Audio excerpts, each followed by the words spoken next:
Salut, c'est Jean-Marc. Alors, aujourd'hui, je t'ai préparé une petite audio vidéo et on va parler d'un type d'entraînement ludique qui t'aide également à progresser et pourquoi ce type d'entraînement ludique t'aide justement à améliorer tes chronos. Alors tu sais, peut-être que dans ce cas-là, t'aimes pas trop aller courir sur la piste, pour toi ce sont des entraînements chiants que l'on n'a pas envie de faire, notamment les séances de piste qui rebootent par exemple beaucoup de runners. Sans compter qu'en plus, il faut se déplacer parce que tout le monde n'a pas une piste d'athlétisme à 500 mètres à côté de chez lui. Et donc tu es confronté peut-être à ce type de dilemme. Tu sais très bien que si tu veux améliorer tes chronos, la piste ou les séances de fractionnés, que ça soit fait sur route, tout ça, c'est un passage obligé. D'ailleurs, que tu sois un coureur sur route ou un trailer, c'est un passage qui est quand même obligé. Tu dois si tu souhaites bien sûr améliorer tes chronos, voir tes chronos qui s'affolent et tu veux pas stagner dans ta progression, si tu veux pas stagner au niveau de la course à pied, tu veux toujours progresser, c'est un passage obligé de faire du fractionné. Et très souvent, on te propose du fractionné autour de la piste et faut reconnaître que beaucoup de coureurs, ils vont à reculons lorsqu'on leur propose ce type de séance. Alors, tout d'abord, pourquoi le fractionné est indispensable, parce que si tu ne le fais pas, tu te prives d'un axe de progression très fort. Ce n'est pas le seul, certes, parce que tu peux travailler ta foulée, tu peux faire du renforcement musculaire, mais il est incontournable. Tu le vois dans tous les plans d'entraînement, je dirais qu'il est indispensable. Si tu ne peux pas chercher à courir plus vite, si tu n'en passes pas par là, même si tu fais du long, du très long, des ultras, ou même si tu fais uniquement du trail. Donc, je te le redis, varier tes intensités d'allure en entraînement est obligatoire. L'utilité de l'entraînement fractionné n'est plus à démontrer. Tu trouves des exemples partout sur tous les sites internet, tout ça, ou dans les revues de magazines. Il permet notamment de développer tes qualités musculaires et cardiovasculaires. Il te permet de renforcer aussi ton mental. Et quand c'est dur, il faut que le mental suive. Et dans une même séance d'entraînement, il t'est possible de travailler vitesse, ton indice d'endurance également, ta VO2 max, et je vais te parler d'une variante plus nature que tu as certainement entendu parler, et qui te permettrait, et qui te permet d'ailleurs, d'allier plaisir et performance toujours plus élevée. Avec une connaissance plus fine de différentes intensités d'effort et de tes conditions, et des conditions particulières que l'on rencontre sur ce type d'entraînement, qui sont autant de qualités indispensables à avoir, quels que soient les objectifs de performance que tu souhaites atteindre. Cette variante, elle séduit bien sûr les runners. Tu la connais certainement sous le nom de fartlek, de fractionné en nature, mais tu peux très bien le faire aussi sur la route. Maintenant, je vais te donner 5 avantages à pratiquer le fartlek. Il te permet d'abord de varier les terrains et de t'entraîner sur une surface similaire à celle de la course préparée. Tu penses forcément bien sûr au trail, mais tu peux aussi rajouter des parcours de type cross, pelouse, chemin de terre, boue, ou encore, comme je te disais tout à l'heure, sur route. Notamment si la course sur route que tu vas faire est vallonnée. Tu as aussi moins de lassitude, car tu ne tournes pas autour de la piste d'athlétisme comme un hamster le fait dans sa roue.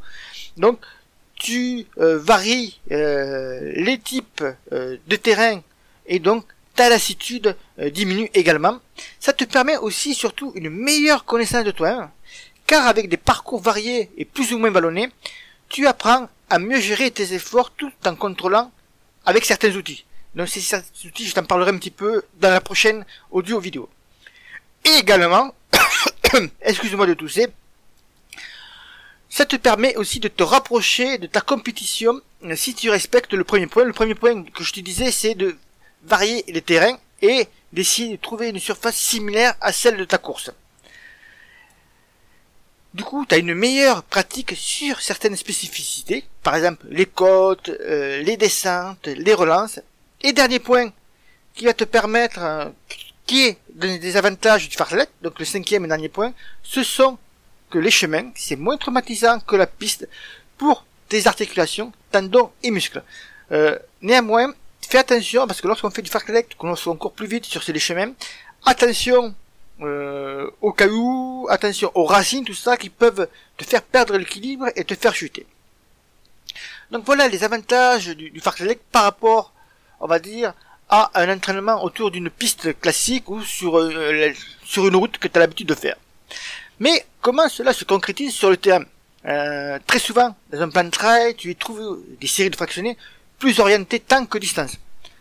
Comme par exemple celui que tu retrouves dans le numéro de l'entraîneur de ce mois-ci, et que c'est peut-être, si je te mettrai le lien ci-dessous, peut-être qu'il est encore disponible pour toi si tu cliques dessus. Ça, je ne sais pas au moment où c'est que tu vas écouter la vidéo ou l'audio si c'est encore disponible. C'est-à-dire que lorsque tu vas faire du fractionné, tu vas plus te référer à un temps d'effort qu'à une distance à réaliser. Voilà, par exemple, 2 séances issues de notre plan 30 km du mois en cours. 20 minutes allure A2, qui est de l'endurance, plus 3 fois 12 minutes A3, ça se rapproche du seuil, et plus 15 minutes de retour au calme en A2. Les récupérations entre chaque série se font en allure endurance et durent 5 minutes. C'est-à-dire qu'entre chaque série de 12 minutes en allure seuil A3, tu as du 5 minutes de récupération en allure A2. Donc ces allures, si tu ne connais pas un son dans l'entraîneur, il y a un test VMA à réaliser. On tourne autour, nous, de tout notre programme d'entraînement, autour de 5 allures d'entraînement. Mais je t'allais donner une définition approximative avec A2 allure endurance, A3 on se rapproche du seuil. Il est important ici donc de bien réguler son allure en fonction du terrain rencontré et de ne pas partir trop vite sous peine de te griller. Ça c'était la première séance que je t'ai donnée. La deuxième séance, elle est un peu plus complète ou un peu plus... elle est différente. On va plutôt être sur du fractionné court. C'est 25 minutes en allure A2, donc endurance, et tu fais 2 fois cette série-là, qui dure des exercices qui durent 30 secondes. 2 fois cette série-là. Squat, suivi de montée de genoux, suivi de squat sauté, suivi de pompe, puis fente alternée, plus talon-fesse, plus montée de mollet, et courir sur place. Donc chaque exercice effectué là se fait durant 30 secondes, et tu le reproduis 2 fois. Ensuite, on passe à l'exercice, au corps de la séance, avec, par exemple, 10 fois 45 secondes allure maximum en côte, en A5, donc, lorsqu'on essaie de se rapprocher de 100% de VMA. Donc, sur la côte, bien sûr, on évite de prendre une côte au pourcentage trop important. Un petit pourcentage, 8-10%, suffira largement. Et la récupération est active et se fait 45 secondes dans la descente. Cette deuxième séance, là que je viens de te proposer, permet de faire un renforcement musculaire naturel et un travail d'intensité en côte. Le fartlek, donc, c'est très bien. Tu as un sentiment de liberté et une notion de plaisir plus importante. Mais attention que cette euphorie ne doit pas non plus trop te griser. Tu ne peux pas faire n'importe quoi non plus. Et dans la prochaine vidéo audio, je te donnerai 4 précautions à prendre si tu souhaites pratiquer le fartlek. En attendant, pour ceux ou celles qui veulent se défoncer en course et améliorer leur performance, je leur propose l'entraîneur, pardon. Il te reste encore quelques jours pour le recevoir chez toi. Après, je ne ressortirai pas ce numéro avant plusieurs mois ou jamais. Parce que je souhaite m'occuper personnellement des membres pour qu'ils aient toujours une longueur d'avance sur la majorité des coureurs. Et pour qu'ils aient les meilleures méthodes d'entraînement et les meilleurs conseils qu'ils puissent trouver sur la planète Running Trail. Alors je te donne un exemple de ce que tu vas trouver dans le numéro de l'entraîneur de ce mois-ci. Comme je te l'ai dit, il suffit de cliquer sur le lien qui est ci-dessous et qui va te dire, en tournant dessus, si il est toujours disponible ou pas. Alors un exemple, dans ce livret-là, je donne des recettes de boissons pour l'avant, le pendant et l'après-effort. Des recettes mises au point par un médecin qui s'est occupé de plusieurs équipes de France dans plusieurs disciplines différentes. C'est pour cela que je recherche avant tout des coureurs ultra motivés et qui ont envie avant tout d'exploser leur colonne. Les coureurs plaisir, ceux qui me disent qu'ils ne courent que pour leur plaisir, ne sont clairement pas les bienvenus dans ce type de programme.